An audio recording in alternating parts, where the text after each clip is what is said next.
Hello, my name is Martin Kunk. I am one of the people responsible for the OR, Operational Research and Strategy, a special interest group in the OR Society. So I want to give a quick introduction to the SIG for those that don't know about the SIG, some future events before I leave Eleanor to give us her talk today. So what is OR and strategy? So in the website, we have a very nice website there with the clear sort of comments about it. Say it's fundamentally concerned with organizational development over a longer time, moving an organization in the direction of the desirable goal or objectives. And the idea of this group is to promote the discussion of the contribution that OR, and here I want to emphasize all strands of OR, hard OR, soft OR, analytics, AI, strategic management. I should have put there strategic management scenarios and everything that you think can be used to deal with the first premise. Who are responsible for the SIG? Francis O'Brien is the chair. You have there the email. So if you want to contact her, and I am the secretary. Um, but yes, we want you to come and help us. We've been, I think, when we retire, who will replace us? So hopefully we can have some volunteers to help us on this SIG, which is a lot of fun. So a couple of future events. We usually organize a stream in the OR Society conference. This year there is no OR Society annual conference, but there is the 34 because it's combined with the Euro 2025. I sort of put a small stream there in the behavioral OR stream that is called behavioral aspect of strategic planning. But in that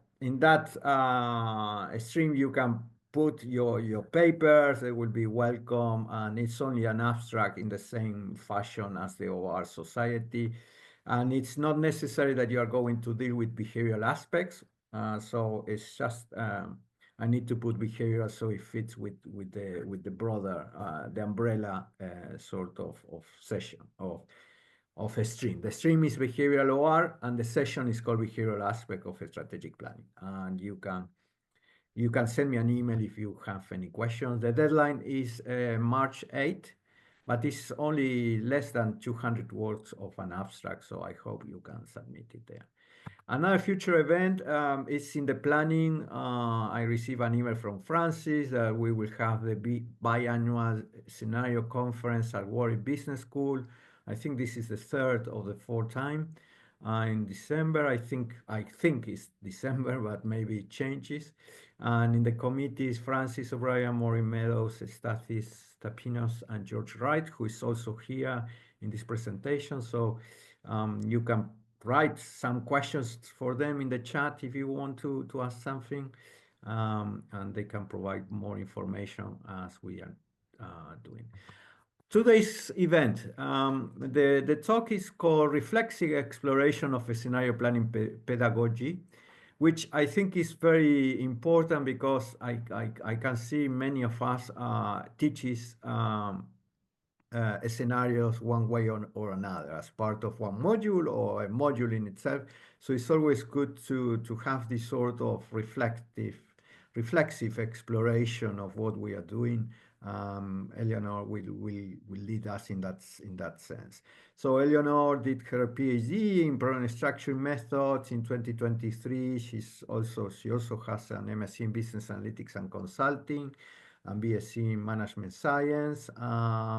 She's also coming from the practical and the practice world. I think most of us that are in this SIG also come from practice, which is quite good. We are not very only academics, but also people who are interested in practice. And she has a lot of experience in the water area.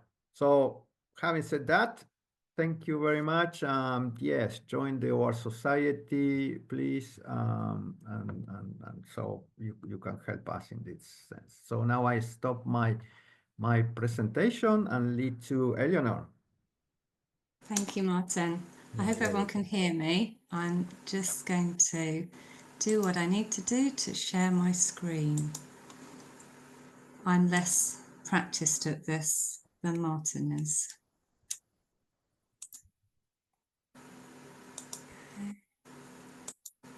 Okay, so I'm hoping you see my Yes, PowerPoint perfect. slides now. Wonderful, thank you. Thank you, Martin.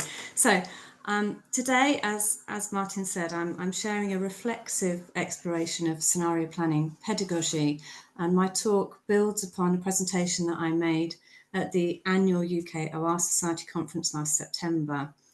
It is, as it says in the title, a reflexive piece focused upon how we teach scenario planning. And I'm not intending to max out on the presentation time because I'd really like us to extend into a collective discussion around how scenario planning is or could or perhaps should be taught in 2025 and beyond. My own acquaintance with scenario planning began in the late 90s as a student on the third year undergraduate elective module at WBS that I've now been teaching on for exactly a decade. I realised that last week. I didn't get to apply my scenario planning learning immediately. I'd been working for 5 or 6 years before I had the opportunity to run a mini scenario planning exercise. It was a pilot to demonstrate how scenario planning might enhance and contribute to strategic conversations, and it took biosolids as its focal issue.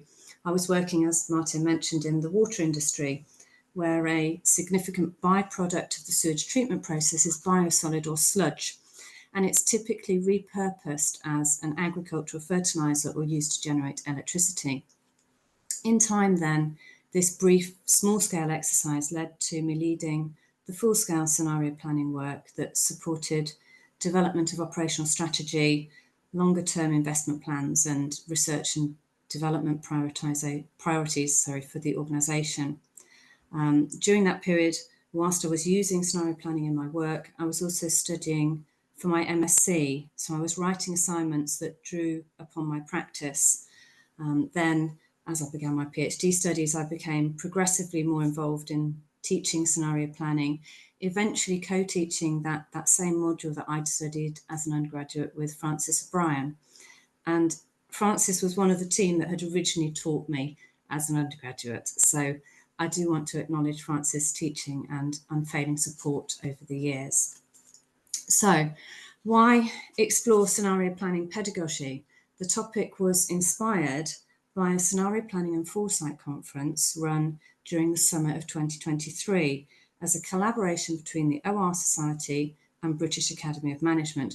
So it's actually the previous iteration of that conference that Martin was speaking about a few moments ago.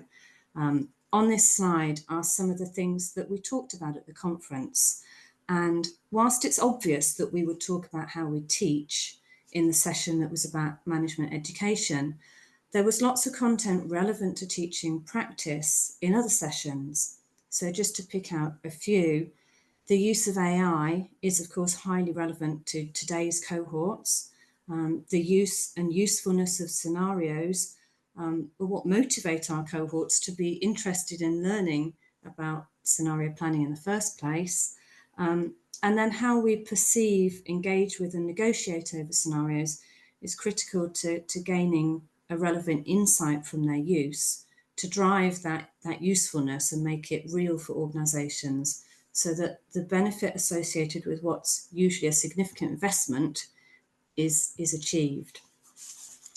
As we socialised at this conference, I was listening, talking, doodling, reflecting, and I became increasingly interested in the similarities and differences in how we were teaching. It was evident that differences in our cohorts drove differences in the learning objectives, teaching exercises and assignments that we were talking about. And post-conference, I connected the way that we described our response to the needs and wants of different cohorts with authentic pedagogy. So authentic pedagogy seeks to minimise the gap or difference between classroom and practice-based experience. And this is an important element within my own personal teaching philosophy. As an approach, authenticity appears to be gaining popularity and prevalence, and is often linked with efforts to develop students' judgment and to demonstrate employability. I came across the literature on authentic pedagogy only last spring in the course of making a personal reflective analysis of the interdisciplinary origins of operational research and what it meant to promote interdisciplinarity in today's teaching environment.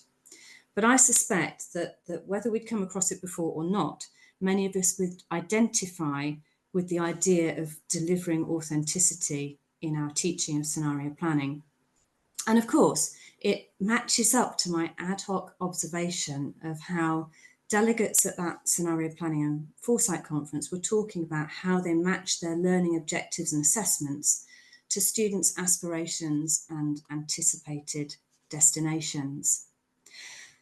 The slide here gives references for some of the research that has attempted to define authentic pedagogy, although I would say that this remains quite a flexible definition.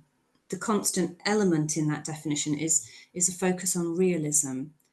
And with colleagues at WBS, I've recently been having interesting discussions around how we interpret and deliver authenticity within our specific teaching contexts. So, for example, colleagues in accounting and finance group can claim that exams in examination halls are authentic because many of their students will go on to pursue professional qualifications that involve sitting formal exams.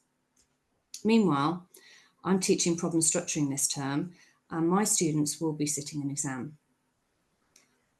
But OR practitioners don't usually expect to sit exams, so at face value, that's an inauthentic approach.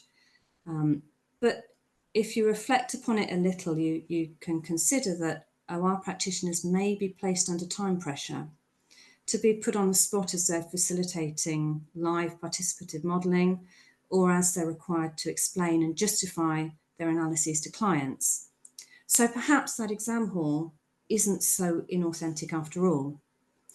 We also find that we have examples of the reverse situation where an exercise that looks authentic may not achieve the realism that we want.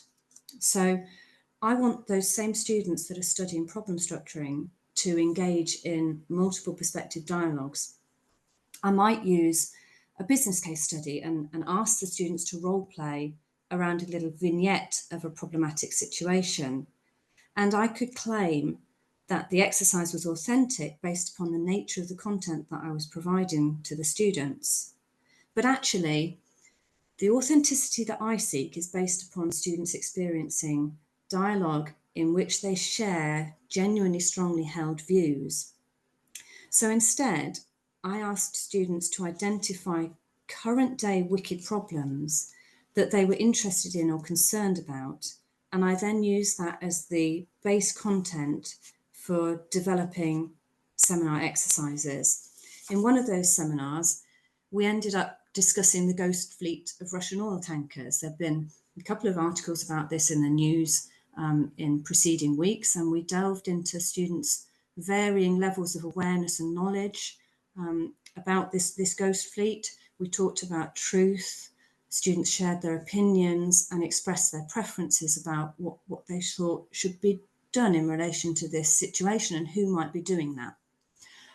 So through finding a topic that the students felt strongly about, we found that we were able to move beyond the mechanics of the tool use to achieve a deeper learning around what happens when we become immersed in a multiple perspective dialogue, something that I believe students may not have achieved if I'd asked them to role play parts that may be far removed from their personal experience. So to come back to the literature on authenticity, published of course in teaching and learning journals, these articles talk about the benefits that you can gain from adopting an authentic approach. So the The examples I've chosen here have some key elements that are relevant to operational research, including the focus on context-based problematization, the idea that we want to promote inclusivity, and of course, who doesn't want their students and teachers to be happy or satisfied? So when we teach scenario planning, how do we offer authenticity across different student cohorts? I took a closer look at a small sample, a very small sample, of module materials.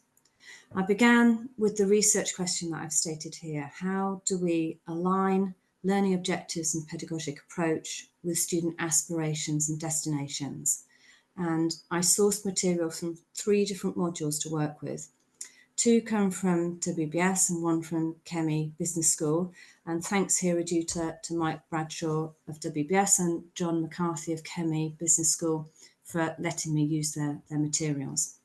So these are all elective modules, and the titles immediately give us a sense of what we anticipated the students might be interested in as we develop the content. We could imagine these cohorts as the context-based cohort, focusing on energy transitions, or as the OR analyst cohort, learning how operational research can contribute to strategic planning. Then we've got the wider, perhaps more generalist cohort with an interest in corporate strategy. Here, I have for you the learning objectives. They're slightly abbreviated and reordered, but these are the words in which they're presented to students. There's no surprise that each module associates scenario planning with strategy development.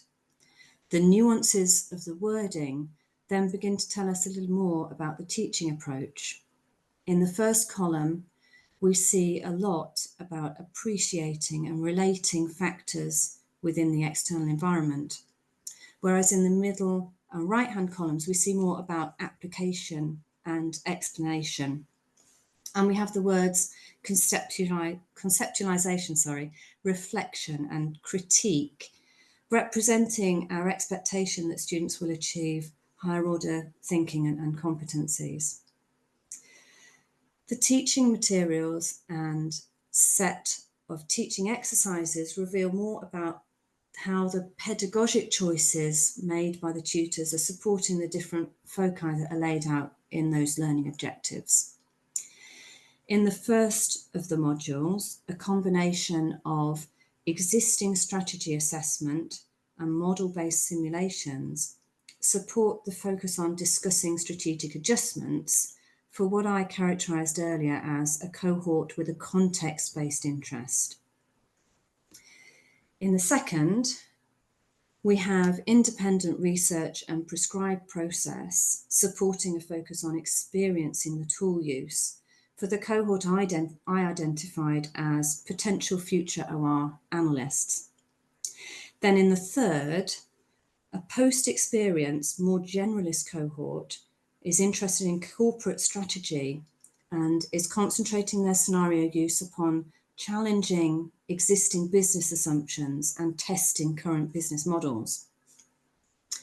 I've then used Gulicker et al.'s dimensions of authenticity to begin assessing the authenticity that is achieved in the teaching on these different modules. Gulicker et al. Give us 3 dimensions that are associated with assessment, plus the physical context and social context.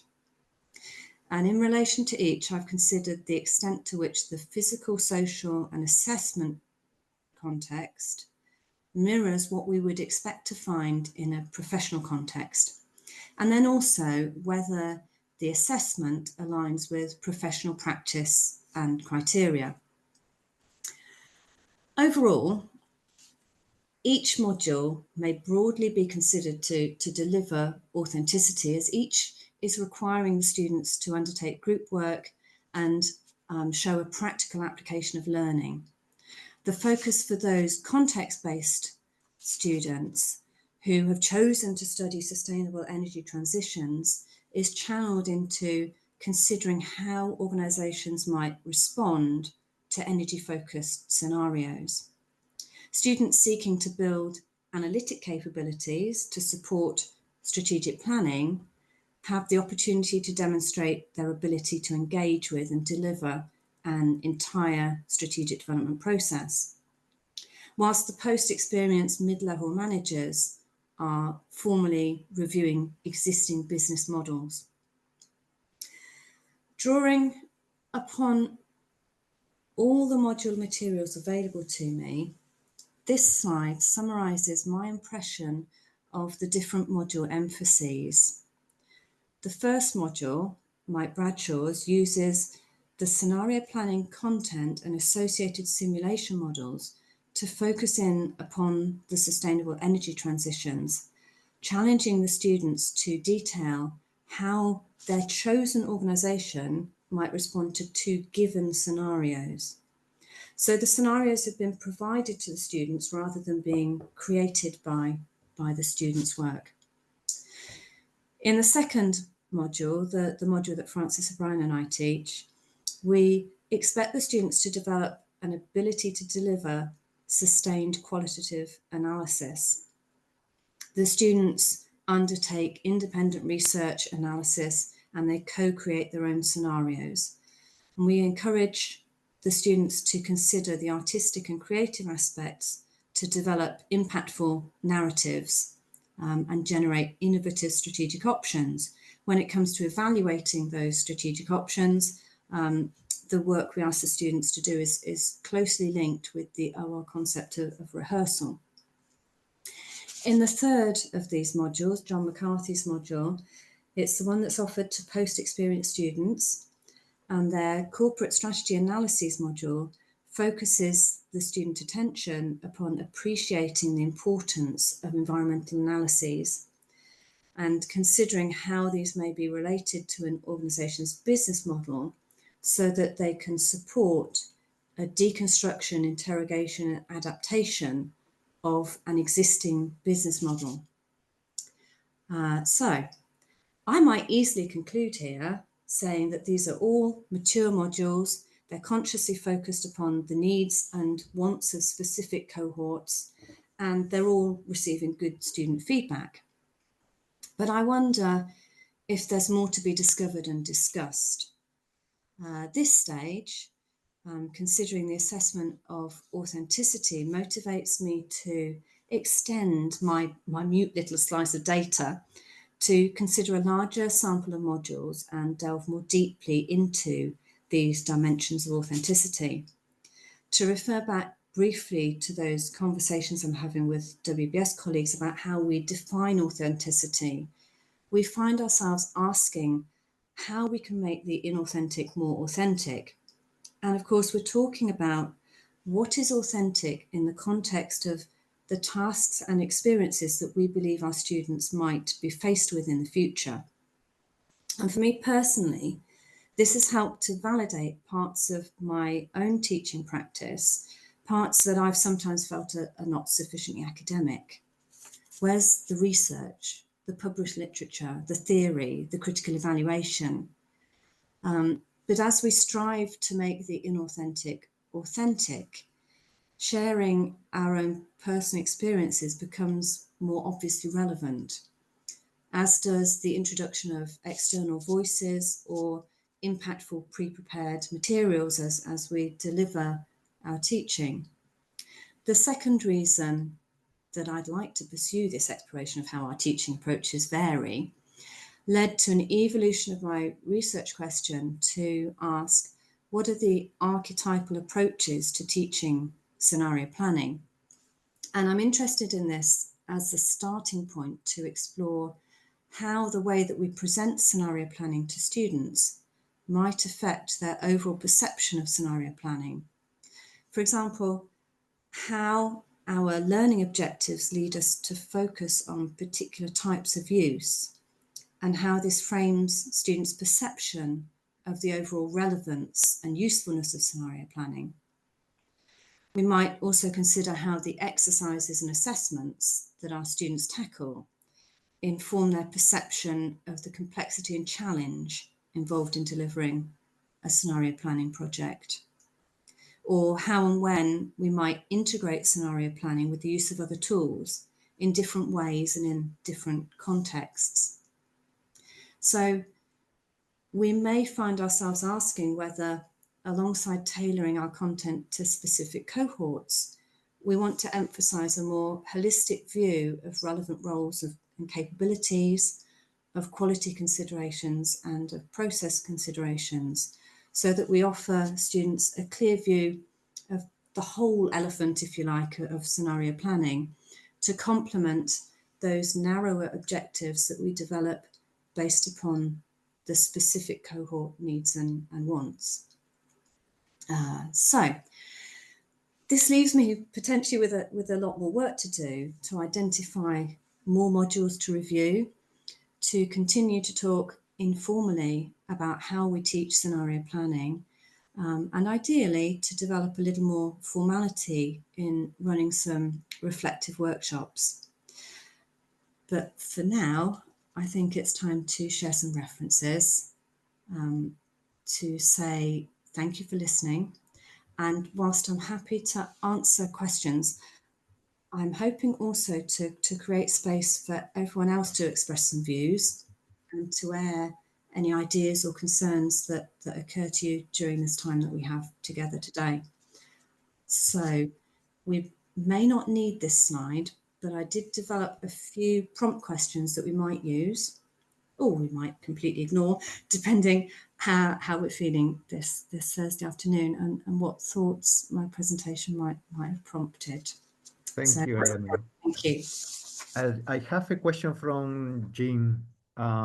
He's asking, is authentic the same as or similar to naturalistic, as in naturalistic decision making? So in this context, in the pedagogic context, it really is focused upon can you create an environment in which the physical, social and assessment mirror the environment that you might find in the real world, if you like, outside of the university. I'm not sure if that helps, but I guess if you're looking at naturalistic decision making, then authenticity might well be a route that you would naturally pursue as you tried to portray those situations in which the students would need to make those decisions. Not sure that's a great answer. I'm happy to Yeah. to keep reading the question, but if you want to raise your hand and ask yourself the question, that's fine with me. Could I? Would it Yes, be okay if I stop sharing so that I can see yes, everything? sure. You Thank can you. see Yeah, because everybody's face. Yes, there is. Well, George posted a link to an article about teaching scenario analysis and action learning pedagogy, perhaps for you to read, or unless George wants to make any comment about that.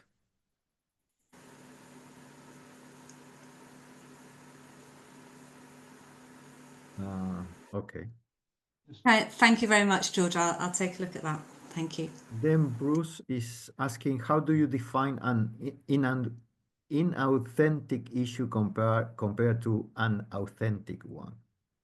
Good question. So yeah, and that's what we've been debating quite a lot, because you can't really recreate exactly how you experience a scenario planning exercise in an organization in the classroom. So I think what we've been debating is the degree to which you can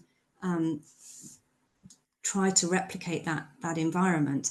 And also, where I was saying the example of where something that seems like it's really authentic actually doesn't create that real experience for the students. Sometimes something that seems quite inauthentic is actually achieving what you need it to achieve in terms of delivering the learning objectives in a way that will be helpful to the students based upon their destinations. I can add one example. I had one year an master student who was interested on doing scenarios, and she was from Indonesia, and she was as well somehow related to a company, and she decided to do the scenarios. She was a female student, and the culture there clearly put a lot of barriers to her, because being a female student trying to run a workshop with managers, male managers, that's created a sort of interesting situation that we couldn't replicate in class. And that is perhaps an example of an inauthentic issue compared to an authentic one.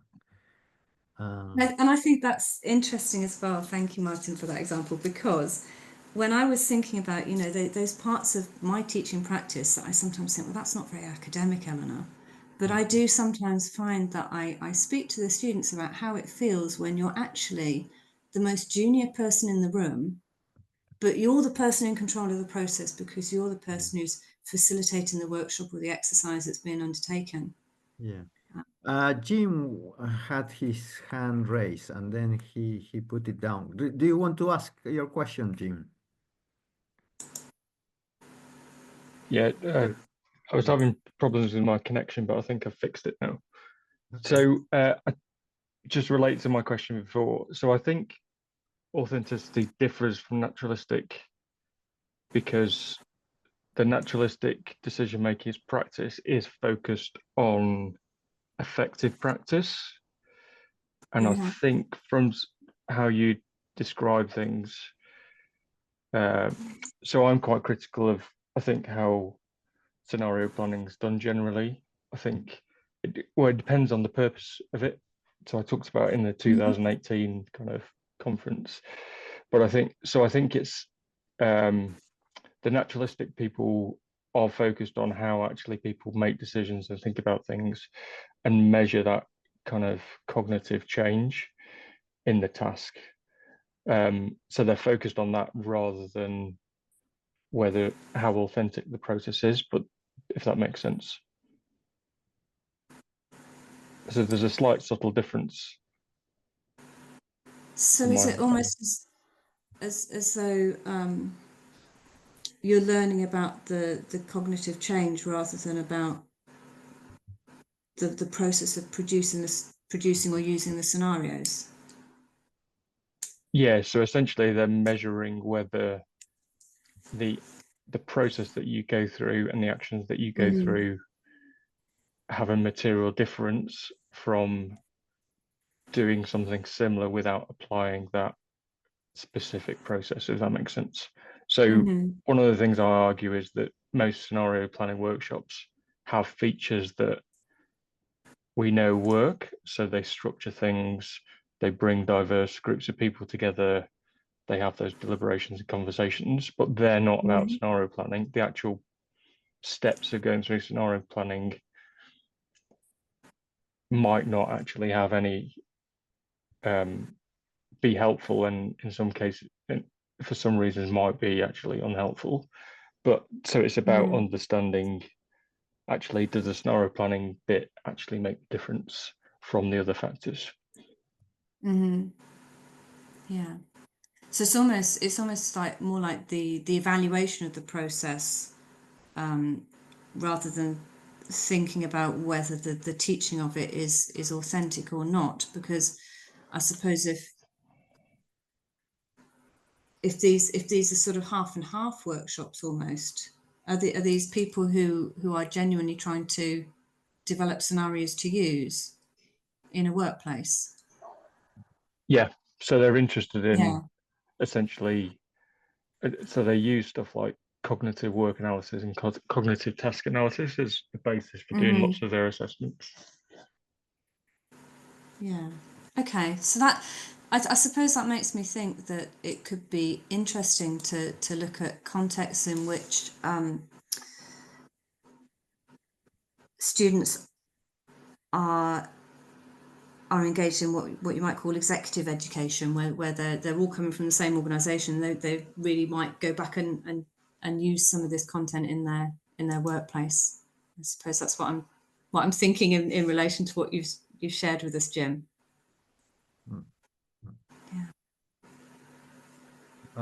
We have the hand raised from George Wright.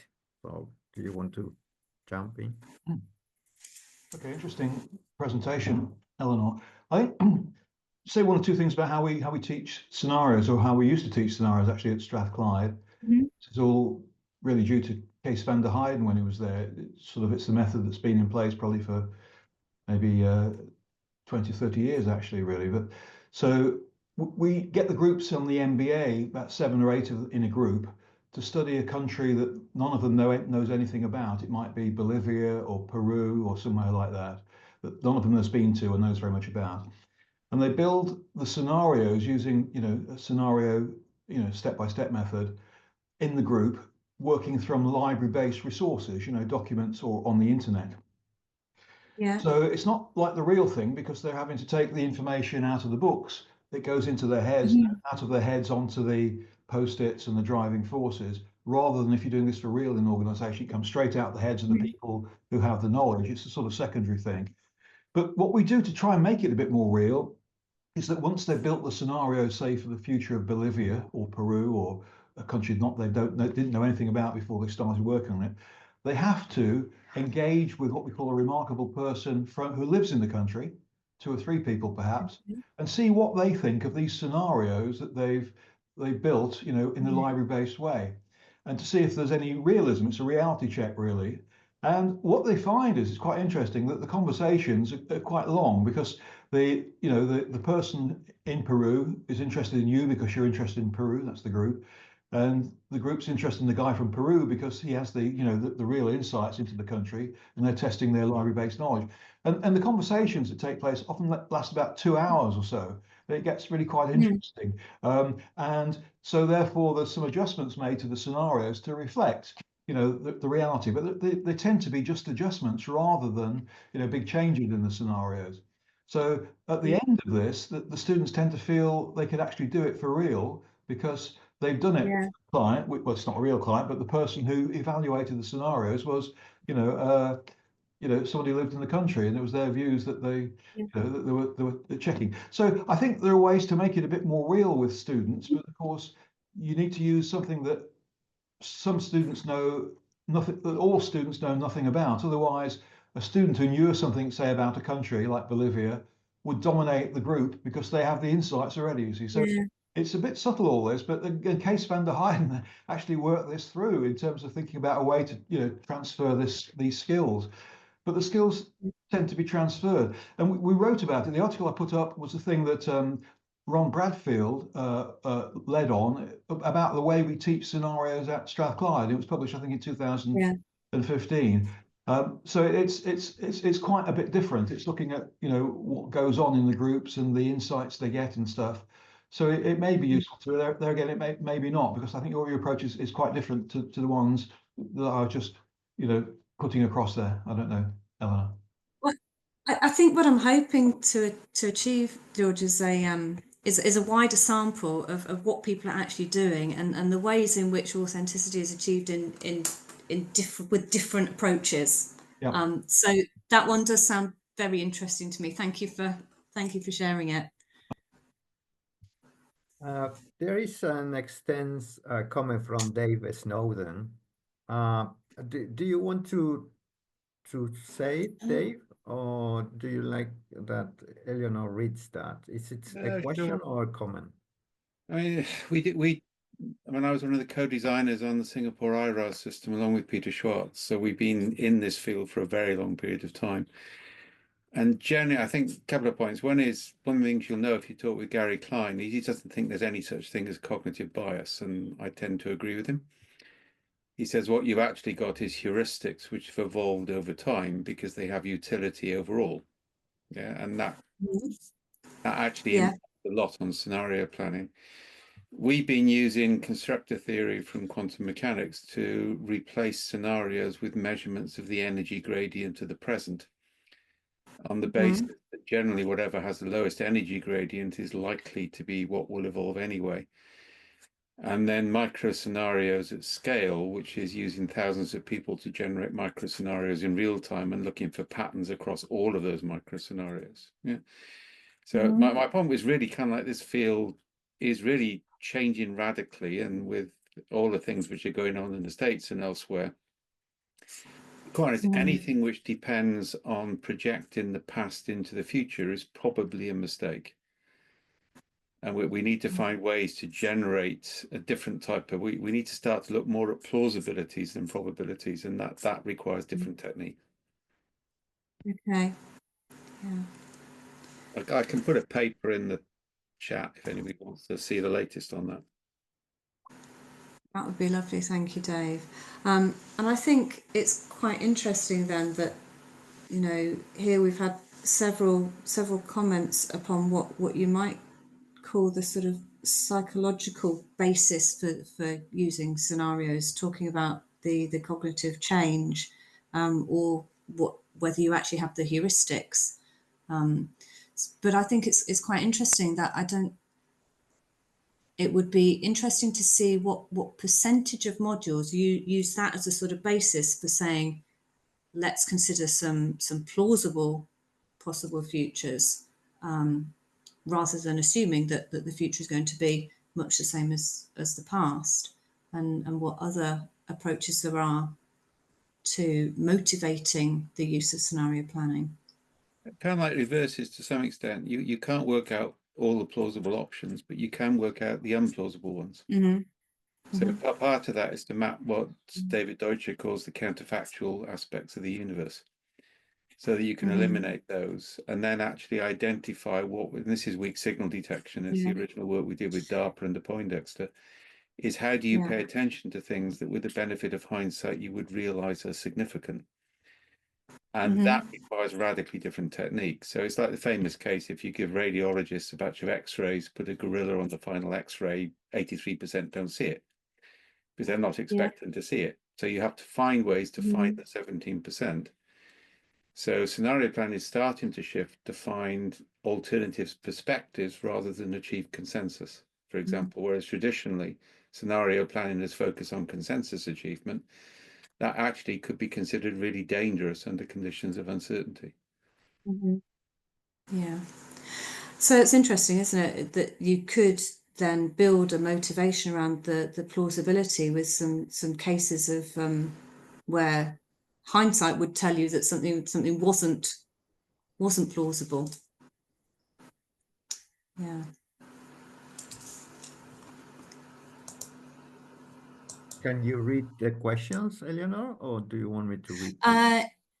Yes. Hold on. Yes. Then there is one from Megan. Yeah.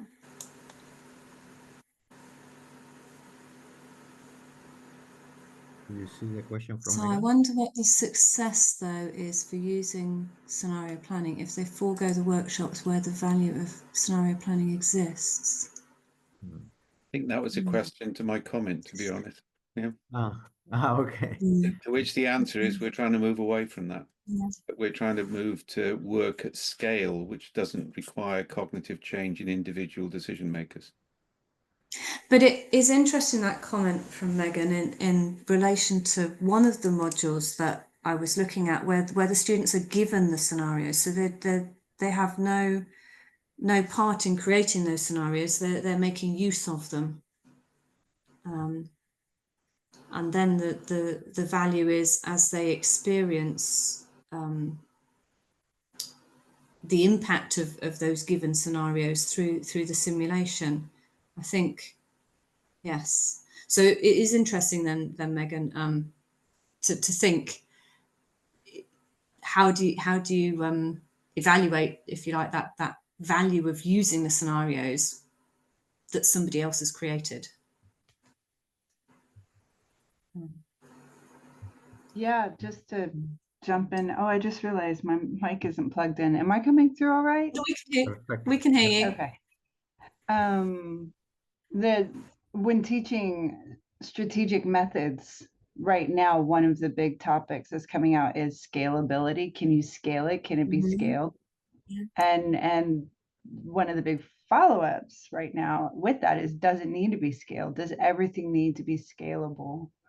And that's one of the replies I was given, was like, some things it's really great to try and teach that kind of critical thinking, that perspective, at least, can this be scaled? It's certainly something common in the medical industry, you know, for example. But does scenario planning need to be scalable? Does the method need to be scalable? I mean, what does that even look like and why, right? And especially if they're foregoing this concept, we don't need to change their mental models. We don't need to change their minds in order to be more productive in other ways, more applicable in other ways, like scalability or at all. Then yeah, that's my question. Like, well, where do we find value in the method then when that's been the method before? I mean, the value. I'm hesitating. I don't want to use the word paradigm because we're not really talking about a paradigm shift here. We're just talking about an adjustment of the theory more than anything. But yeah, that's what that teeny tiny comment where it was coming from in response to Jim's, I think Jim's thoughts. No, Dave's thoughts. Yeah, thanks. Yeah. So I guess, Megan, for me, that's part of the what do we share with the students, and beyond the particular thing that we're teaching that cohort in that moment, what do we do to share that whole elephant of scenario planning, all the different things that go on. One of my concerns, if students are just given the scenarios, is that they perhaps don't perceive the amount of work that goes into the production of them in the first place. So I think some of these really current things that we might want them to reflect upon would for me be part of that sort of wider perspective, and what we ask them to think about, or share with them at least that other people are thinking about. So yeah. So I've made a note. I'm making lots of notes about the things that people are saying. Yeah, I think you have the hand raised from George first. Or did you put it down, George? I put my hand up. I'll put it up again. I'll let Jim speak first, please. So I've got a question. So I'm interested in, so when we talk about scenario planning, we tend to talk about group activities, and also there's a thing about the facilitator as well. So with experience and practice,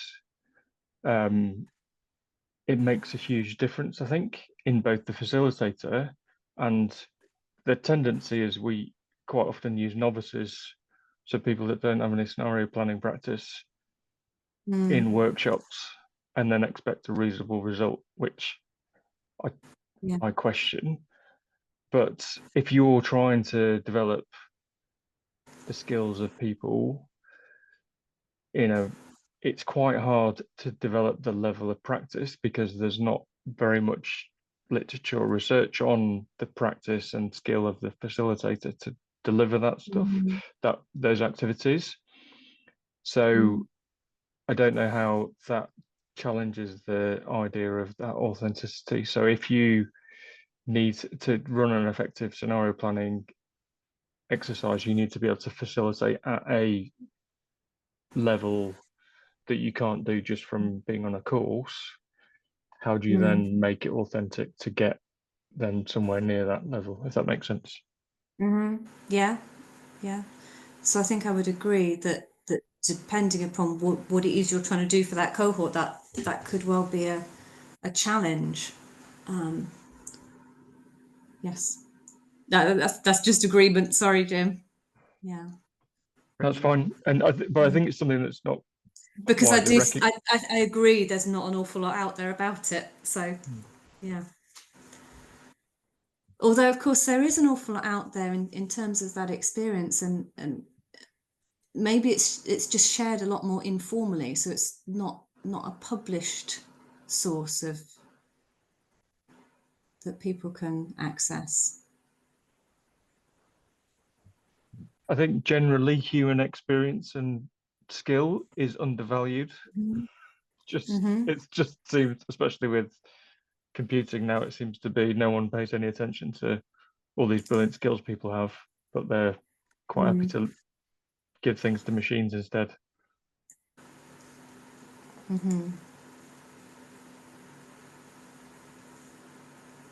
I think we have time for a couple of more questions. George, yes, you raise your hand. Okay, this is something slightly left field on this, really. But if you, George Burt, maybe about 10 years ago, did an analysis of the contents of key strategy textbooks, core textbooks used in the USA and Europe and the UK. And he found, and I was one of the authors on this paper, that only 3% of the page extent was about the future. You know, all these businesses, they want to build strategies that are robust for the future. And the big question mark, and of course what they did was they mentioned pastel as an approach, but didn't do much more than that in these books. And these are the current books, actually. I don't think things have changed much. And the reason is, of course, that at that time, and probably to some extent now, that people learn scenario planning by a master-apprentice relationship, as I learned a long time ago from Peter van der Heijden.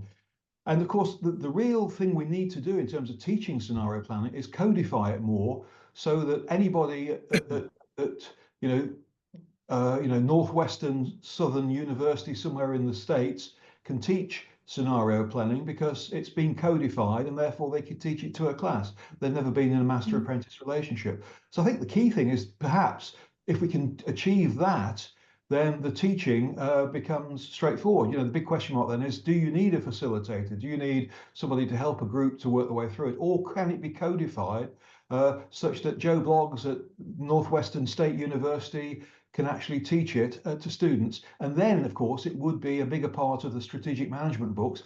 And then, of course, strategists and corporate strategists would maybe, who are learning about it, at least at a university level, would take us more seriously as a group. So I think it's quite interesting. I think that the teaching, but enabling the teaching to be mass produced rather than on a one-to-one basis, that maybe at specialist universities that know a little bit about scenarios because they've done it, or have had somebody there who's done it for real and they've learned how, so I think it's quite an interesting area, really. I'll say no more on that, but thank you, George. Oh, well, yeah, obviously I think it's interesting as well. So yeah, some of these ideas for how to get some of this content across. Yeah.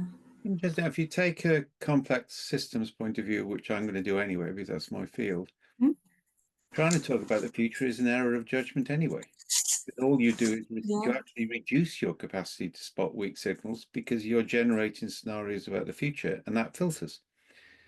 And I think that's one of the big things which is coming out at the moment is you're not going to get genuinely abductive thinking if you've already started to pattern the way you think the future will evolve. Yeah. And that also involves the introduction of extreme naivety, into generating micro scenarios. Yeah, I think that the point from Dave is quite interesting, that perhaps with the scenario we are creating a false illusion of understanding the future, while perhaps the authenticity will be, look, you're facing uncertainty. And so It's also the correlation issue. I mean, the number of successful scenario cases is such a tiny percentage of the number of actual scenarios that one can't trust their results anyway. yeah, that's true. Okay, we are reaching the last minutes. If there is any final question, otherwise, I would like to give thanks for Eleanor for this thought-provoking presentation, and everybody that has contributed. I think they're very interesting things to discuss, and I hope when George Francis define the day for the conference, we can circulate those dates to everybody, and we can have an extensive discussion. I think there is very interesting aspects to look into the future of scenarios, if there is any future. Well, yeah, we have to be open. Okay, Karen, you are the, okay, there is one more message here. Yes, thank you, Francis, for the feedback. Karen, is there anything else that you need to? No, nothing else from me. So I look forward to hearing when the next scenario planning conference is going to be in December. Oh, perhaps early, I don't know. They Might I just add, Martin, a little plea that if anybody is happy to talk to me further about this or to Oh, contribute a module or materials that we might look at as a further contrast, that would be yeah. most helpful. Yeah, I Thank think you. George has been teaching that, Megan perhaps as well. Yeah. Yes. Do you have your email address in one of your slides, or perhaps you Do can you know put it what? in the chat? I don't think I did, so apologies. Put it in the chat so everybody can see your email if before. There we are. There is Thank you. the, Sorry about that. I really should have put that in the no, slides. that's okay. So here is Eleanor emails if you want to keep in touch with her to keep the discussion. Thank you very much for taking some time off of your lunch. I hope you managed to eat something. Otherwise, I hope to see you in the next time. And if any of the participants wants to give another talk on for the sick, you have my emails and Francis' emails, and we can organize another talk. I think Dave can. That your comments about these new trends in the scenarios, I think, can be a very nice lunch talk. So if you want to give us that talk, that will be lovely. Okay, thank you very much, and have excellent rest of your day. I hope you in your place is sunny, like in Southampton. I was missing sunshine, so yes, try to have a walk. Take care. Thank you very much. Yes. Thanks, Eleanor. Thank you. Thank you. Thank you. Bye-bye. Thank Thank you. you.